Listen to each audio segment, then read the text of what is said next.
Cinema உலகத்துல.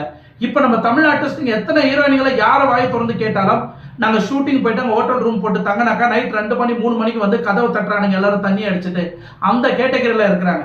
அப்போ அங்க போய் நடிக்கக்கூடிய எல்லா ஹீரோயின்களும் பணத்துக்காகவும் தன்னோட பேருக்காகவும் இந்த படத்துல பிரபலமாகணுன்ற ஒரே ஒரு ஆசைக்காக இது எல்லாத்தையும் பொருள்படுத்தாம கண்ட்ரோல் பண்ணிக்கிட்டு அந்த டோரை லாக் பண்ணிட்டாங்கன்னா விடிய காத்தால வர வரைக்கும் அந்த டோரை திறக்க மாட்டாங்க. அந்த அளவுக்கு சேஃபா போய் டோரை லாக் பண்ணிக்கிட்டு உள்ள பத்திரமா படுத்து தூக்கிடுவாங்களா. அந்த அளவுக்கு இருக்கக்கூடிய ஹீரோயின்களும் இருக்கிறாங்க.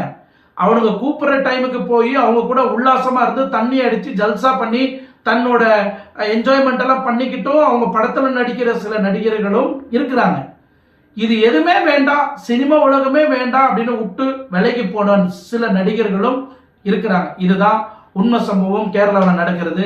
கேரளாவோட தலையெழுத்து அழிஞ்சு போச்சுன்னு நினைக்கிறேன். இன்னைக்கு மோகன்லால் ஆகட்டும், மம்முட்டி ஆகட்டும், சித்திக் ஆகட்டும், ரஞ்சித் ஆகட்டும், இந்த மாதிரி